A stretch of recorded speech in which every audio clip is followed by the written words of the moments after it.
الحمد لله الحمد لله رب العالمين والعاقبة للمتقين والصلاة والسلام على رسوله سيد المرسلين رحمة للعالمين شفيع المذنبين سيد الأولين والآخرين سيدنا ومولانا محمد رسول رب العالمين وعلى آله وصحبه أجمعين.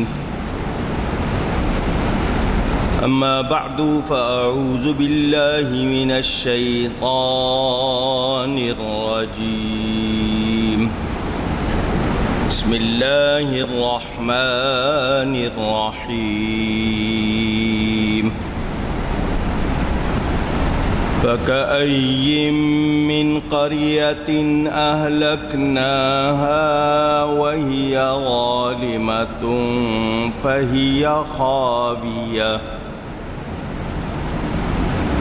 فهي خاوية على عروشها وبئر معطلة وقصر مشيد. أفلم يسيروا في الأرض فتكون لهم قلوب يعقلون بها أو آذان يسمعون بها فإنها لا تعمى الأبصار ولكن تعمى القلوب التي في الصدور. صدق الله العلی العظیم. محبت کے ساتھ ایک مرتبہ دروشی پڑھ لیجئے. اللهم صل على سيدنا ومولانا محمد معدن الجود والكرم وآله وصحبه وبارك وسلم. الصلاة والسلام عليك يا رسول الله. الصلاة والسلام عليك يا حبيب الله. الصلاة والسلام عليك يا رحمة للعالمين وعلى آلك وأصحابك يا شفيع المذنبين. حمد و صلاۃ کے بعد قرآن کریم کی سورۃ الحج کی تفسیر آپ سن رہے ہیں. اللہ تعالیٰ نے اپنے حبیب کریم صلی اللہ علیہ وآلہ وسلم سے فرمایا اگر یہ لوگ جو اس وقت سامنے ہیں آپ کو جھٹلا رہے ہیں تو بے شک ان سے پہلے جھٹلا چکی ہے نوح علیہ السلام کی قوم، عاد اور سمود اور ابراہیم علیہ السلام کی قوم اور لوط علیہ السلام کی قوم اور مدین والے اور حضرت موسیٰ علیہ السلام کی بھی تکذیب ہوئی.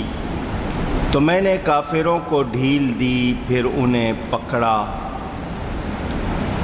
تو کیا ہوا میرا عذاب، اور کتنی ہی بستیاں ہم نے کھپا دیں کہ وہ ستمگار تھیں. تو اب وہ اپنی چھتوں پر ڈہی پڑی ہیں اور کتنے کنویں بیکار پڑے ہیں. کتنے محل گچ کیے ہوئے، تو کیا زمین میں نہ چلے کہ ان کے دل ہوں جن سے سمجھیں یا کان ہوں جن سے سنیں، تو یہ کہ آنکھیں اندھی نہیں ہوتی بلکہ وہ دل اندھے ہوتے ہیں جو سینوں میں ہیں۔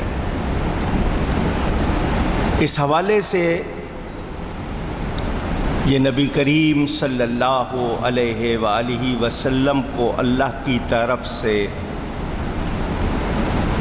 یہ پیغام تھا کہ آپ دل تنگ نہ ہوں۔ دوسری بات یہ معلوم ہوئی کہ انسان کی بدکاریاں، برے کام جب پھیل جاتے ہیں تو دوسری مخلوق بھی ہلاک ہو جاتی ہے، کیونکہ جب عذاب آتا ہے بستیوں پر تو حیوان ہوں یا دوسری چیزیں وہ بھی تباہ ہوتی ہیں، کیونکہ مخلوق میں اصل مقصود انسان ہوتے ہیں۔ جب انہیں تباہ کر دینا ہے تو پھر کسی اور چیز کو بچانا، اس سے کیا حاصل؟ اللہ کو کسی کی ضرورت نہیں، اللہ تعالی بے پرواہ ہے، اسی نے انسان اور یہ سب کچھ بنایا ہے، مگر انسان کی رہنمائی کا مکمل انتظام کیا، نبی بھیجے، وحی بھیجی، پیغام بھیجے، راہ حق نہ صرف بتائی بلکہ عمل کر کے دکھایا گیا۔ آج اہل ایمان کے پاس قرآن ہے، نبی پاک صلی اللہ علیہ وسلم کی سیرت طیبہ ان کا اسوہ حسنہ مکمل نمونہ ہے۔ پھر انسان سے کہا گیا کہ دیکھ لے جن بستیوں کو تباہ کیا گیا تھا، جا کے دیکھ لے، سفر کرتے ہیں۔ یہ استفہام انکاری نظر نہیں آتا؟ آج پاکستان میں اگر بات کی جائے تو موہنجو ڈارو، ہڑپا، ٹیکسلا، کیا ہیں یہ سب؟ یعنی یہ لوگ ان اجڑی بستیوں پر گزرتے ہیں مگر عبرت نہیں پکڑتے۔ مصر میں فرعون کی لاش رکھی ہوئی ہے ابھی تک، ایک خدائی کے دعوے کرتا تھا، اس کی لاش عبرت کا نشان بنی ہوئی ہے، نظر نہیں آتی۔ یہاں سے ہم اہل سنت کو یہ پیغام ملا کہ جب بری جگہوں پر جا کر عبرت پکڑی جاتی ہے تو اللہ والوں کی بارگاہ میں، آستانوں میں، خانقاہوں میں بھی جانا چاہیے تاکہ وہاں کی رونق دیکھ کر دل میں نیکی کا شوق پیدا ہو۔ عذاب کی جگہ جاؤ تو خوف اور سبق سیکھو، امید حاصل کرنی ہو تو اللہ والوں کے مزار پر جاؤ جہاں رحمتیں اتر رہی ہیں۔ یہ دونوں مناظر تمہیں بتائیں گے کہ اعمال کا نتیجہ کیا ہوتا ہے۔ اللہ تعالی فرما رہا ہے، دل ہوں تو سمجھیں، آنکھیں ہوں تو دیکھیں۔ بظاہر دیکھا جائے تو کافروں کی آنکھیں ہیں۔ عربی کے دو لفظ ہیں، ایک کو بصارت کہتے ہیں، ایک کو بصیرت کہتے ہیں۔ فرق کیا ہے دونوں میں؟ وہ سمجھ لیجئے، بصارت سر کی آنکھوں سے دیکھنا، بصیرت دل کی آنکھوں سے دیکھنا۔ ایک ہوتا ہے نظر کا صرف گزر جانا، ایک نظر کا ٹھہر جانا۔ بصارت کی بھی قسمیں ہوتی ہیں۔ آپ کے ہاں اردو میں ایک لفظ تاڑنا ہوتا ہے، آپ اس کو دوسرے معنوں میں لیتے ہیں۔ تاڑنے کے معنی کسی کو گہری نظر سے جانچتے ہوئے دیکھنا، اس میں آپ اندازے نہیں لگاتے، آپ کسی نتیجے تک پہنچتے ہیں۔ بصیرت پر ہدایت کا مدار ہے۔ یہ بصیرت کیسے ملتی ہے؟ یہ اللہ والوں کی صحبت سے ملتی ہے۔ کہنے والوں نے کہا بصیرت کا سرما اگر آنکھوں میں لگانا ہے تو اللہ کا ذکر کیا کرو، نیکوں کی صحبت میں بیٹھا کرو، اپنی خواہشات کی بجائے نفسی خواہشات کی تہذیب کیا کرو۔ ہر خواہش کو پورا کرنا، اس پہ مچل جانا، یہ اہل بصیرت یا نیک لوگوں کا کام نہیں ہے۔ کم کھانا، کم سونا، کم بولنا، رات کو نیند توڑ کے اٹھنا اور اللہ کے حضور جھکنا، یہ وہ باتیں ہیں جو بصیرت لاتی ہیں۔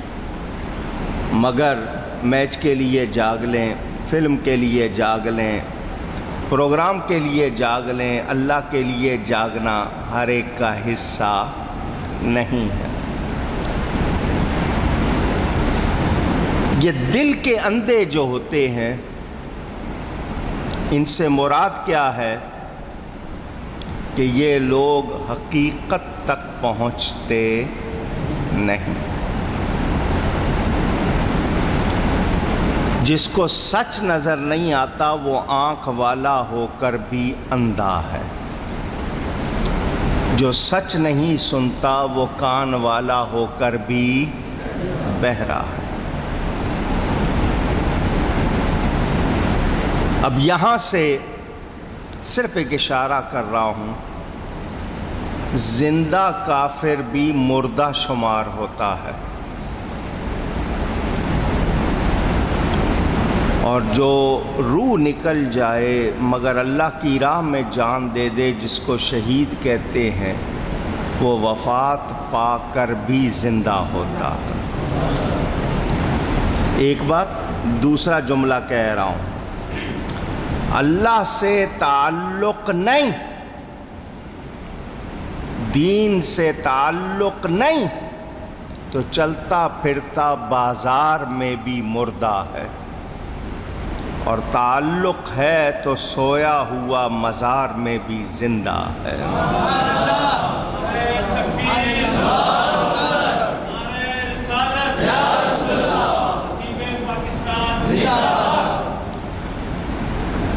یہاں جو بات میں نے آپ کو سمجھانی ہے وہ یہ کہ یہ بستیاں الٹ دینا، لوگوں کو تباہ کر دینا، بظاہر اگر ہم دیکھیں تو عذاب کہیں گے، اللہ کا غضبناک ہونا، قہر ٹوٹنا۔ میں موسم کی بھی بات کر دوں، گرمی اور سردی، یہ بھی اللہ کی طرف سے۔ گرمی کے بارے میں کہتے ہیں گرمی ستاتی ہے، سردی مار ڈالتی ہے۔ عربی میں کہاوت ہے الحر یؤذی والبرد یہلک، گرمی ستائے گی، سردی مار ڈالے گی۔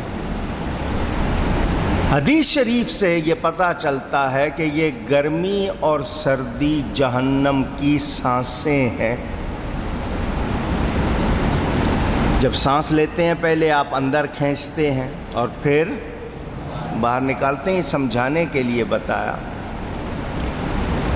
اب بعض علاقوں میں آپ کہیں گے جی وہاں تو ہوتا ہی نہیں ہے سلسلہ، کیونکہ انسان فوراً اعتراض پہ اترتا ہے، کتنے علاقے ہیں جی وہ تو ٹھنڈے ہیں، بعض علاقے گرم ہیں، تو یہ بہت زیادہ ٹھنڈا ہونا، مستقل ٹھنڈا رہنا علاقے کا، وہاں آپ کو یہ ساری نعمتیں نہیں ملیں گی۔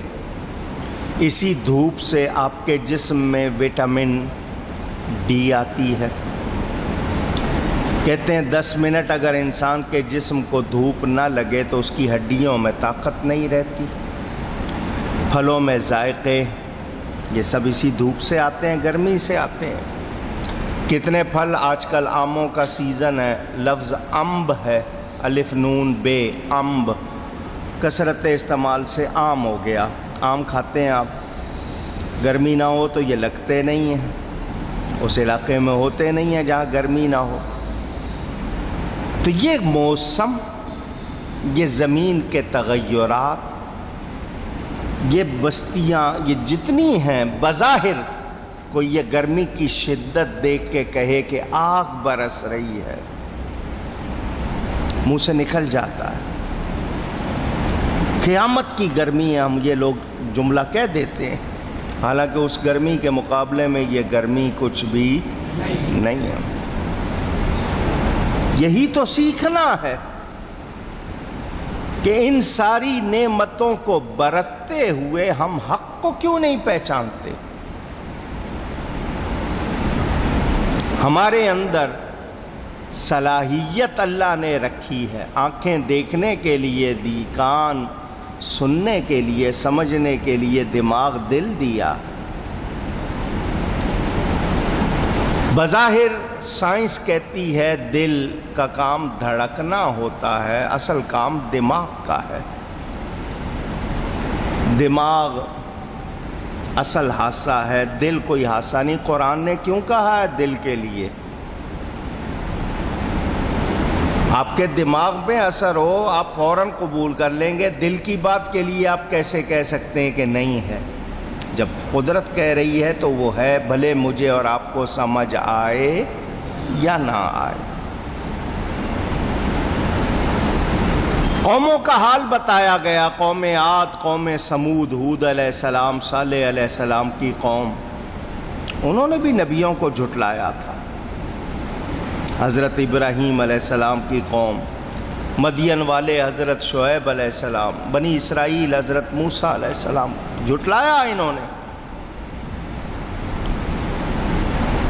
یہ جھٹلانے والے موسیٰ علیہ السلام کو قبطی، فرعونی ڈٹے رہے آخر وقت تک، نہیں مان کے دیے۔ ان قبطیوں کی طرح بنی اسرائیل نے بھی تکذیب کی، یہاں تک کہہ دیا اللہ دکھاؤ۔ جب تک اللہ کو دیکھ نہیں لیتے کھلم کھلا، ہم اللہ کو دیکھ نہ لیں ہم ایمان نہیں لائیں گے۔ میرے دوستوں اور بزرگوں، معجزہ دکھایا جاتا، عذاب ان سے ٹل جاتا، سیدھے ہو جاتے تھے، پھر وہی سرکشی۔ ہمارے نبی پاک صلی اللہ علیہ وسلم نے دعا فرما دی، یا اللہ میری امت پر پہلی امتوں جیسے عذاب نہ آئے۔ ہمارے ہاں کون سی برائی ہے جو نہیں مگر بچے ہوئے ہیں؟ صدقہ ہے نبی پاک صلی اللہ علیہ وسلم کا۔ اللہ نے یہ حال نبی پاک صلی اللہ علیہ وسلم کو سنا کر ان کے دل کو تسلی دی، محبوب اگر یہ جھٹلا رہے ہیں آپ کے سامنے والے، پہلے سے یہ ان کا طریقہ یہ رہا ہے، آپ دل تنگ نہ ہو۔ مگر محبوب ہم نے ایک مہلت تک، ایک خاص وقت تک ان کو مہلت دی، پھر ان کو پکڑا۔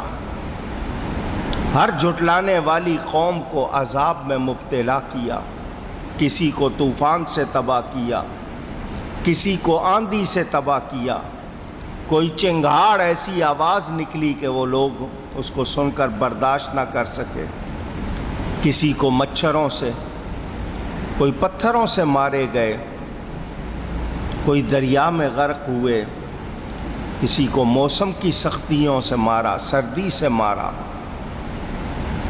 اللہ تعالیٰ نے پہلی قوموں کے بارے میں ہمیں سب کچھ بتا دیا۔ آج یہ سب کچھ سن کر بھی اگر میں اور آپ صرف اس کو کہانی کے طور پر، واقعے کے طور پر سنتے ہیں، کوئی اثر نہیں لیتے، تو کیا ہم آنکھ والے کہلائیں گے؟ کان والے کہلائیں گے؟ سننے سمجھنے والے کہلائیں گے؟ نہیں، مگر حال یہی ہے، اثر نہیں ہوتا، اندر نہیں اترتی بات۔ اور یہ ہمارا مشاہدہ تجربہ ہے، جس بات کو ہم اندر اتار لیتے ہیں وہ ہم کرتے. کسی نے کہہ دیا وہ بات ہم نے قبول کر لی، ہم کر رہے ہیں، اس کے مطابق ساری تیاری ہوتی ہے کیونکہ وہ اتار لی. یہ باتیں کیوں نہیں اتارتے اندر؟ کہاں رکاوٹ ہے، کہاں خرابی ہے، غور نہیں کرتے. اللہ فرماتا ہے پھر جب میں نے پکڑا تو کیسا رہا. ان کی آبادی کو ویرانی سے، ان کی نعمتوں کو تکلیف سے، ان کی حیات کو موت سے بدل دیا. ہولناک صورتیں، دہلا دینے والی صورتیں. کافر پر عذاب، مسلمان پر رحمت ہے. کافر پر عذاب، مسلمان پر رحمت ہے. ان کو ہلاک کیا، نبیوں کو اللہ نے عزت عطا کی، ان کے ماننے والوں کو عزت عطا کی. اے محبوب آپ بھی صبر کیجئے، آپ کے دشمن تباہ و برباد ہوں گے، ان میں سے کوئی بھی آپ کے سامنے ٹھہر نہیں سکے گا. جوش دکھائیں گے مگر فتح آپ کی ہے، کامیابی آپ کی ہے، عزت آپ کی ہے. یہ حضور صلی اللہ علیہ وسلم کو تسلی دی گئی ہے. میرے دوستوں اور بزرگوں، اللہ تعالی بستیوں کا ذکر فرما رہا ہے. دیہات، شہر، آبادی والے علاقے، ان کی بدکاریاں، برے کام، ظلم، کفر، معاصی جب حد سے بڑھے تو اللہ نے انہیں تباہ کیا. اللہ کسی کو بلا وجہ عذاب دیتا نہیں. پہلے ہدایت کا انتظام کیا، جب نہیں مانا سرکشی کی.